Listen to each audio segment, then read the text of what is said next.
Oregon State's 2022 spring is in the books. I'm Aaron Fentress. This is the Beaver Banter podcast. I am here along with our Oregon State beat writer, Nick Daschel. Nick, you survived another spring. How are you feeling now that it's over with? Before we dive into what you saw.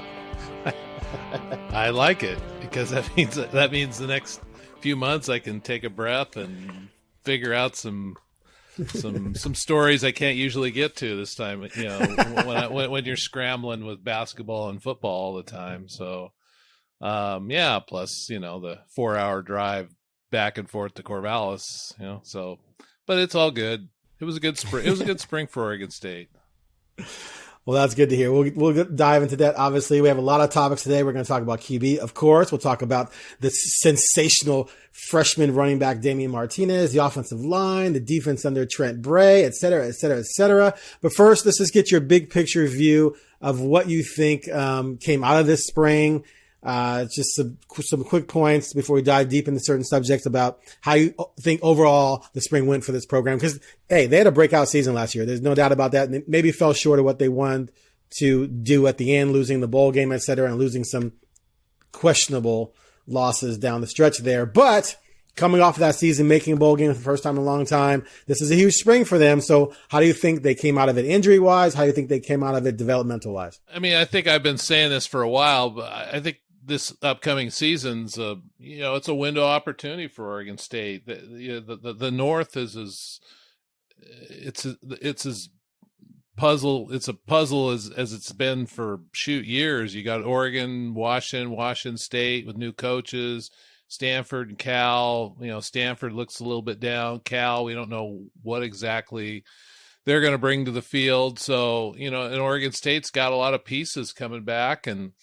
Shoot, I mean, if they can get the quarterback position right, I think they got a shot to at least, if not win the North, at least, you know, make a run and make it interesting. I mean, shoot, they were darn close to winning the North last year, so I think they're in a good position. And I don't think when the preseason media poll comes out, I think you're going to see that. I think. I would bet Oregon State is third behind Oregon and Washington because, you know, well, everybody's got to pick Oregon first and Washington second. That's just kind of the way it goes. But right. I don't think Oregon State's going to be the quote unquote underdog. They came out of the spring in pretty good shape. They didn't have any, you know, major injuries, you know, guys that are going to be out for the season or anything like that. There were several guys that didn't participate at all or that are prominent players, or they participated in a limited fashion, but they're all expected to be back in August. So, you know, other than that, there were just a few nicks but I think, you know, developmental wise, I think the defense really took a step forward with Trent Bray, you know, leading the way for the first time. You know, they showed a lot of promise in a couple of areas. Mm-hmm. The quarterback position, you know, looks a little deeper than it did a year ago. You know, with Tristan Jebia and Ben Gulbertson back to practicing full time. The running back position is as deep as I've seen it, even without BJ Baylor being out of the mix. And the offensive line just continues to look solid. I mean, it was the best position on the team last year, and I'm not going to say that it will be again this year, but I think it's got a chance to if they can develop some depth. Excuse me. They've obviously had a lot of health. They've been pretty lucky health-wise on the offensive line. I don't know, you know, how many years you can go expecting to run the first 5 guys out there and game after game and think that's going to work. At some point, they're going to have to lean on some depth. And so I know that was, if there was a concern coming out of spring, it was, you know, who's going to be our backups there. They're not quite sure of that. Well, let's start with quarterback Tristan Jebia back doing his thing. They did not get the potential superstar transfer JT Daniels. I use superstar facetiously. He ended up going to West Virginia. And of course, you have Chance Nolan back after a pretty solid first year with the Beavers. What do you make of that competition, and what do you make of the development of Nolan, if anything, given the fact that we saw promise from him last fall, but he obviously didn't, become a full-fledged, bona fide, this is our guy quarterback, but he still has a lot of talent. Right. I think one of the reasons Jonathan's a big competition guy, and I don't know that Chance did enough this spring to say, I'm 100% the guy. Particularly because Jebia and Gulbranson were just coming off injuries. They only, they've had the spring to show what they can do, but really they need, the summer to continue their progress. And then I think Jonathan wants to see what they look like come August. But with Chance Nolan, what he brings to the table is just more than the other two, because he can run, he can get out to the edges, they can run some design plays, for him to run on an RPO. But the big issue with Chance is, can he deliver the deep ball? That was an issue this whole year. He was inaccurate on those throws, and right. That in order for an offense to really thrive, I mean, you know this, you can't consistently win putting together 15 play 80-yard drives. Again, occasionally you got to hit an explosion play down the field, and so that was job one for him, is to get a little bit more accurate there, and he did some of that. I wouldn't say he's all the way there, but he's got 3 months to continue that progress. But I think he made a step forward there, and they worked on his mechanics some. So I would say at this point, going into August, Nolan's probably 90% of the way there. I think that first week to 10 days of camp, I think Jonathan would like to name a starter if Chance does show that he's clearly the best guy. I don't get the sense that he wants to go all the way to the end of camp like he's done the last 4 years before naming a starter, but I think he's open to that possibility if that's what happens. But I do think Nolan is the guy in pencil. Gotcha. So what would Tristan have to do to change that, to erase the pencil? Well, honestly, I think Chance Nolan would have to regress a little. The thing with Tristan is, he's a good pocket quarterback, but he's pretty limited in how he can move. And that word comes up a lot around Oregon State coaches and pretty much a lot of people that watch it. That Tristan Jebia is limited, and maybe it has to do with the injury he had, and he was never the most nimble guy to begin with. And I think the fact that they brought Chance Nolan in a couple of years ago, never had this guy that could get out on the edges. Now they've seen what that can do to the offense. I think they like that, and I think going forward, that's probably more of the kind of quarterback that they'll be looking at, is a guy that's a little bit more, they don't need the flat out, dual threat quarterback, but they want somebody that can do a little bit of that. And so I don't know I honestly think Ben Gulbranson probably has got a better chance to make a run at the starting job, but he's got a lot of work to do in the passing game. So I don't know. I just think it's Chance Nolan's job unless he regresses or one of the other two just makes a giant leap forward this summer. Okay, moving on to running back, of course. We all know Baylor moved on to the NFL. He had a fantastic season last year. A lot of questions surrounding, who would take over as number one back, and they landed a pretty nice prospect in Damien Martinez, who graduated early and was participating in spring drills, and apparently is living up to the billing so far based on what people have seen. He looks the part for sure. He I mean, from day one, he was, he played a lot with the ones and some with the twos during camp and spring practices. And I mean, he's a big kid. He's 6 foot, 228. He's got some speed, but he definitely is physical. And he's not afraid to run up the middle and take a hit.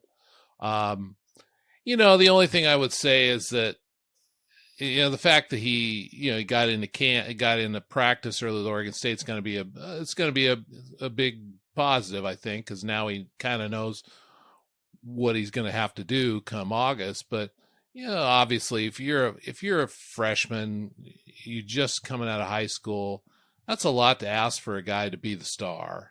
I mean, although if there is a position where freshmen do tend to thrive, it's what, running back and cornerback. Is that fair? Those two positions, they seem like running back for sure. Corner could be kind of scary if you're a freshman, but yeah, if you're athletic enough. Yeah, I mean, but it does seem like cornerbacks do.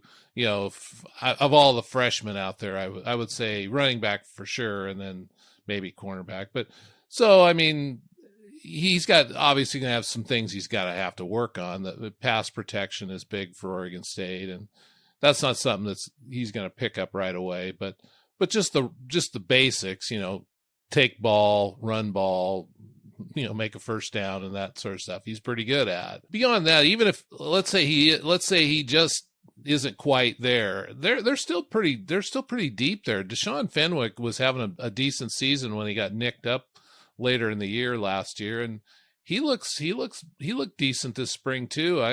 I think those two, I think Martinez and Fenwick, they'll combine for the majority of the carries this next season. I don't know how they'll divvy them up quite. And then Trey Lowe had a decent season, as a third down guy, and he'd come in occasionally and take a series. And he's just a little different back than those two, a little smaller, a little more nimble, maybe catches the ball. He got a lot better in pass protection last year.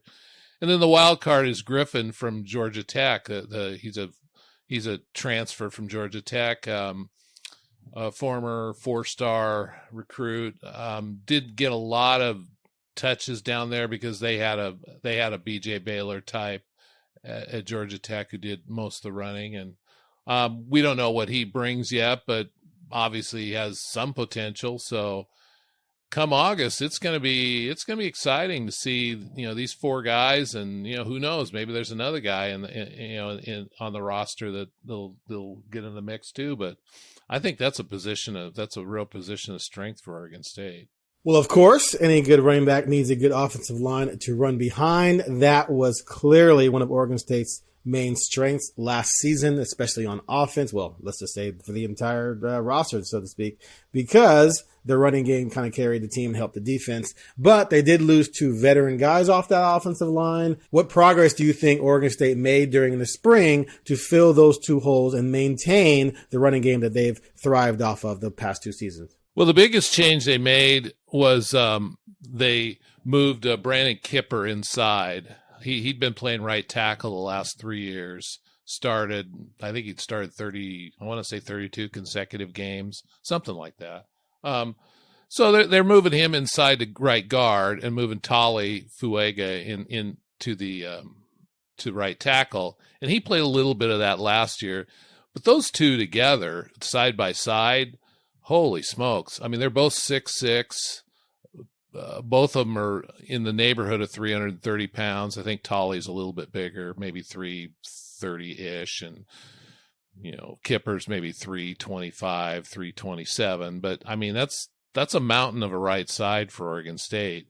I think Tolly might be a little bit better of a right tackle prospect than Kipper. I know that they think that Kipper is his future NFL future is probably at a guard anyway, and so they want to move him inside and give him a chance to show what he can do, and maybe it's a benefit for Oregon State anyway. The left side it's pretty much the same. It's Joshua Gray, who started at left tackle last I want to, gosh, did he start a year? I know he started last year. I want to say he started the last 2 years. And then Marco Brewer, who played a lot last year at left guard. So, the both sides of the line's pretty good. The question mark is going to be, at center. They lose Nathan Eldridge. He was a two-time first-team All Pac-12 center. I think he was on the All Pac-12 teams 3 times if you throw in Arizona when he was at Arizona. And he's one of the biggest losses on this team. Can Jake Levengood step in and maybe not be Eldridge, but be good enough. Jake has played a lot on the offensive line. He hasn't played a lot at center, but Eldridge last year, the big thing he stepped forward he made last year was he not only blocked his guy, he was able to get downfield and get to a second guy, and so that made a big difference. Can Levingood do that? I don't know, but if I think with the other guys he's got on the offensive line, they should be. I don't know if they're going to be as good. I think they got a chance to be as good as last year. I don't know if they can be better, but they got a chance to be as good as last year. And if that's the bar, it's pretty high because they were one of the best offensive lines in the Pac-12 last year. You're thinking this line can be strong, but maybe not match last year's. I think it could. I think it could be the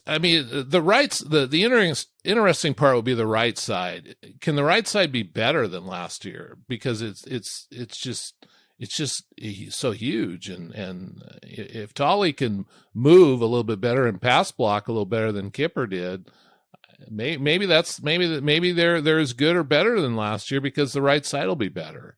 I mean that's to be seen, and of course injuries are all going to be a part of it, and we didn't again. They had so few injuries the last 3 years on the offensive line. If they get a few guys nicked up there. Do they have the backups to fill in at least, hold it down? That remains to be seen. You are listening to Beaver Banter, and we'll be right back after a quick break.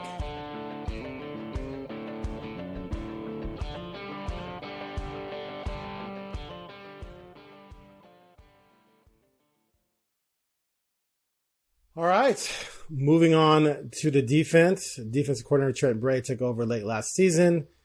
But now he's finally had an offseason and a spring to start implementing more of what he wants to do, which I'm sure was shifted and tweaked some last season. But the offseason provides you more opportunity to really put your stamp on your system and get your players up to speed on everything you want to do. How would you rate or analyze how that went this spring?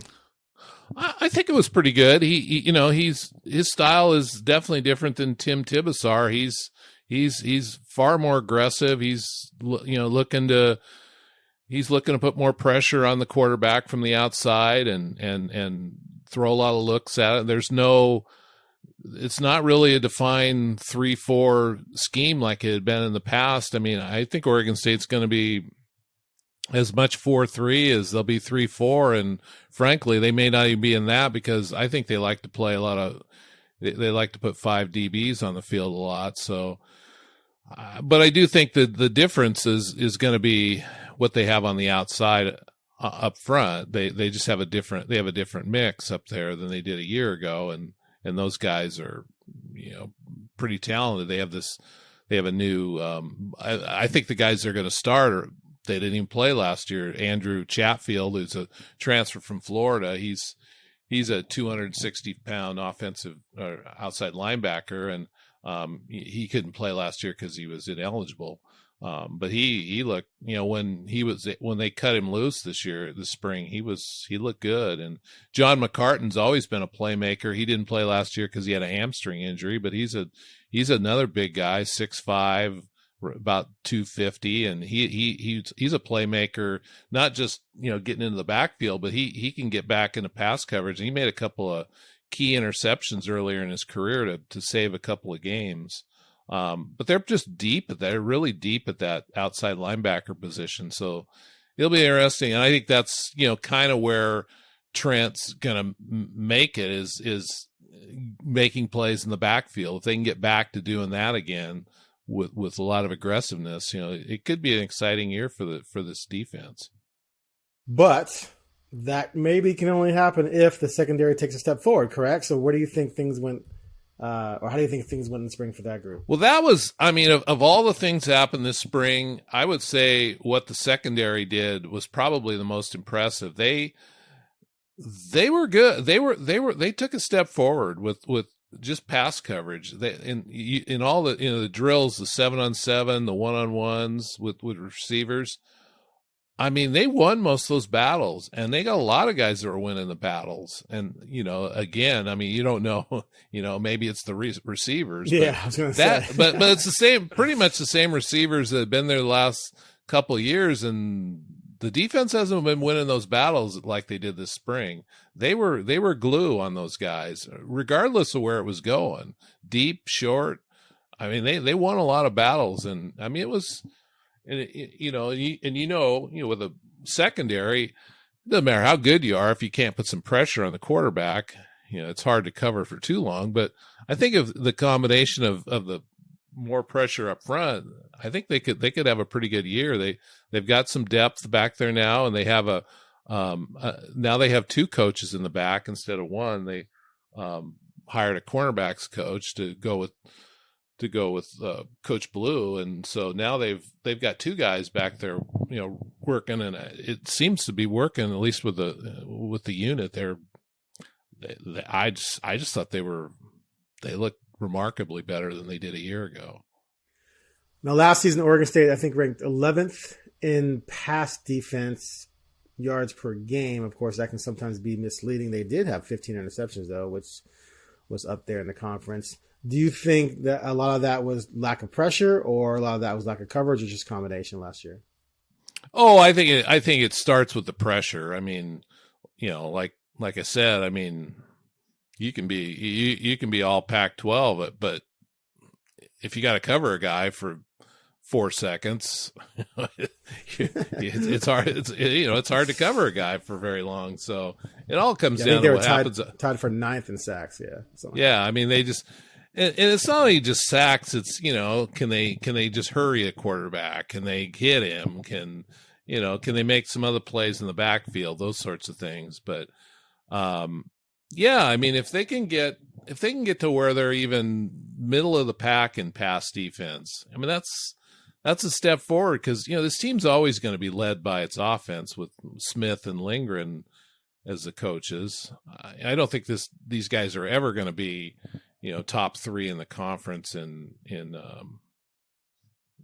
defense, unless they can start bringing in some quality defensive tackles. But if they can just get to the middle of the pack and get teams off the field, half the time, I think that puts them in the ball game in a lot of games. All right, moving on to the next topic regarding the defense. Is there something, despite all the improvements that you're claiming you saw, is there something that you think can hold this defense back next season?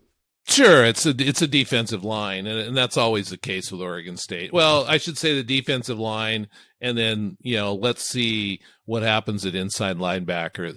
The defensive line it's obviously not 2018 or 2019. They've made improvements from there. They're better there, but they still don't have a real stud in the middle that can take on a couple of blockers and make plays in the backfield. And maybe that guy is Thomas Seo. He missed the last 10 days of camp. Well, I want to say it was close to the last 2 weeks anyway. And he's a 365-pound defensive tackle. So if he's back and he's healthy, maybe he's that guy. But we don't know. Simon Sandberg has been he's been a good solid player, but there's no stars on that line, and there's nobody that. I don't know. Maybe there's a couple of guys that would start at a few other places, but it's not a average to above average defensive line. At least that's what it appears. Now I'm willing to be proven wrong come August and September, but that's one area that could hold these guys back. The other is inside linebacker. I think they're pretty good there. But they did lose Avery Roberts, and he was obviously a big playmaker. He was a first team all Pac-12 linebacker. I think he led the conference in tackles. I want to say he might have led the conference in tackles the last 2 years even. So they need somebody to, and that could be Kyrie Fisher. I mean, he showed some promise late in the year when Avery Roberts went down, and they've got some other guys behind him. But that's an area that, wait and see. Let's see how they perform. Omar Spates is back, and he's started the last 2 years, so they do have some experience there. Jack Colletto's back, but I'd say those two areas.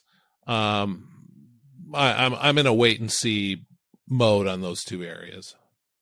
All right, now that we've covered pretty much everything that needs to be covered from the spring, let's look ahead to the season a little bit, especially the early schedule. You have 3 non-conference games, Boise State at home, then at Fresno State. Then you have Montana State at home. So you don't have a Power 5 opponent, but you still have a couple good teams there. And then you have USC and Utah early. We remember last year they beat USC early. That was a huge win. And then later in the season, they were one of the few teams to be able to knock off Utah. But then, of course, that was sandwiched by some bad losses that still bother me. But anyway, what's your take on those 5 games? I mean, I think we would expect they win Montana State and then maybe Fresno. And are the other ones up in the air? Or is Fresno up in the air as well? They're pretty solid. And we saw what happened to Oregon State against Utah State. Yeah, I think it's a sneaky tough early start of the schedule, and they better be ready. Oregon State hasn't won a season opener since 2015, and granted they've had a lot of tough openers: Ohio State, Oklahoma State, at Purdue, those sorts of things. But you got Boise State at home. That's not going to be an easy opener, but it's a win. But it's a game you could win. And play, but you don't want to lose Boise State and then have to go down to Fresno State and win, because Fresno State, that's a tough place to play, and they do have their quarterback back, and he was great last year. And that place it's just you play at night in early September. That's a tough place to play. So you don't want to start out there's a possibility of a 2-0 start, but there's also a possibility of an 0-2 start, because neither one of those games are going to be easy. Even Montana State, they played for the FCS championship last year. I'm not saying that Oregon State's going to lose that game, but there's easier, gimme games than that one, and it's in Portland. It'll be in a unfamiliar venue for both schools, but especially for Oregon State. So I mean, you want to try to at least come out. I think you want to come out of the non-conference 2-1. Then when you open the Pac-12, I mean, who knows what we're going to get with USC? I mean, I don't think they're winning the South, but they're certainly going to be better than they've been.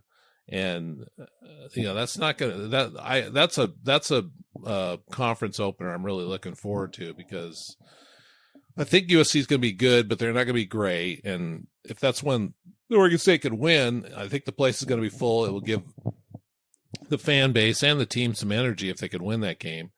And then they do go to Utah, which is probably, I would say that's probably the toughest game of the year. Utah looks like the best team in the Pac-12, and then playing at that place, probably a night game. That'll be tough. So these first five games, anything from 1-4 to 4-1 is possible. Yikes. 1-4? Well, I mean, come on. I said anything from 1-4 to 4-1. I didn't say it was going to be 1-4, but no, you said they're going 1-4. That's what I heard. I'm just kidding. Well, your hearing is bad. That's not what I said.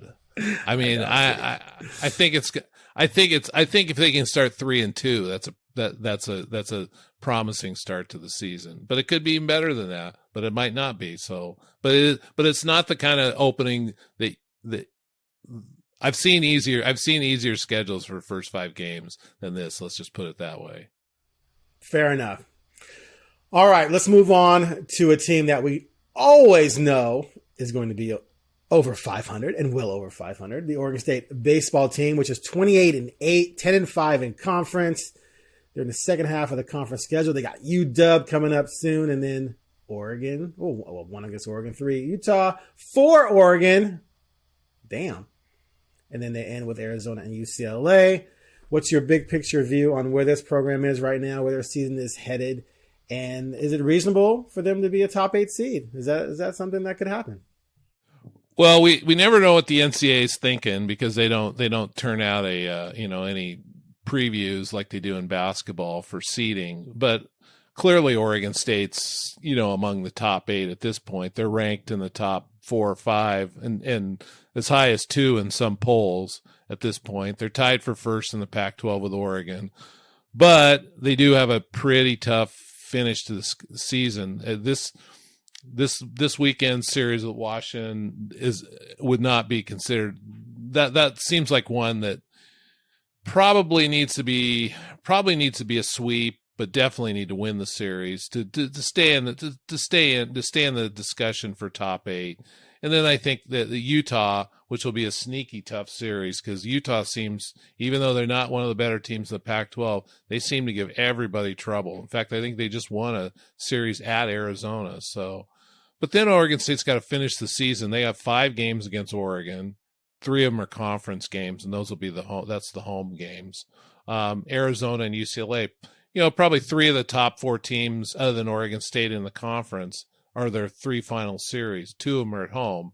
So, I mean, they certainly have a lot of opportunity here to nail down a top 8 seed. But if they get on a bad patch, they'll be out of that in a hurry, because these teams are going to be facing down the stretch are not going to be easy. But it would be a good sign of progress for Mitch's program to get back to a top 8 seed like Pat Casey's teams had been doing regularly toward the end. It's tough to live up to what he did, isn't it? I mean, it's just no. But Mitch is he's got the recruiting part of it down pretty well now. Now it's just a matter, and the pitching staff is starting to come together a little bit more. They're getting some guys back that have been injured, and I think they're slowly getting back to where they have their defined 3 weekend starters. They hadn't had that for a while. So if they can get those 3 guys, their 3 starters nailed down for the stretch run here, I think that's huge. All right. And last but not least, we can't forget about basketball. There's some big news coming soon. You seem to believe, maybe involving assistant coaches, transfers. What say you? What's going on? Well, I mean, there's going to be a lot of things coming here in the next probably month or 3 to 5 weeks, I would think. With men's basketball, they've got one more assistant coach to hire, and I'm hearing they're close on that one. Then their roster, they've got 11 scholarship guys on the roster, so they need 2 more additions, and these are big ones, because they need a point guard desperately, and they need a guy that can either shoot or bang, one of those 2. I think they need a shooter, but I'm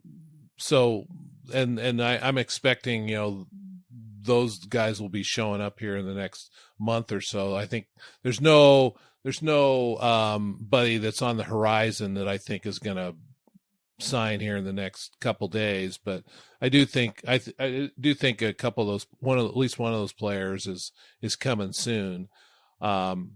Women's basketball is probably more player driven. Obviously, they've got the 4 high school kids that they've signed, and then they have 4 remaining players off this year's roster. So they only have 8 players on the roster right now. So they're hitting the road hard the coaches are hitting the road hard for transfer prospects, and they need to get a point guard for sure, and another shooter, and then probably need a couple of bigs. They were looking pretty good down low going after the season. Then Taylor Jones went in the transfer portal, Kennedy Brown went in the transfer portal.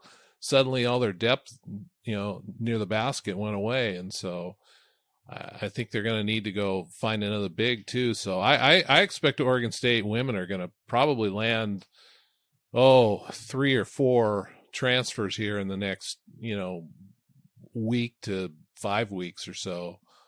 So keep tuned on to that, because that's, it's going to make or break what they do. Right now, they've got some good players on the roster, but they definitely need some more. They need more to return to the top 25 like they've been accustomed to.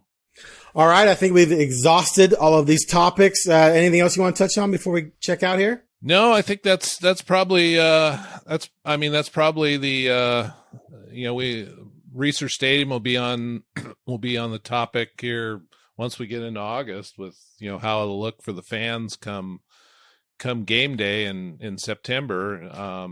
They'll be continuing construction on the stadium until probably early to mid August, and they'll shut it down for the season. And so you probably going to get a good look at least the guts of what the West Side's going to look like this season, and they'll have that new video board up, which, you know, on paper and the drawings looks fantastic, but right now it's just a shell down there, what we saw, but yeah, that should really make that stadium pop with that new video board they're going to put up. So kind of excited to see that.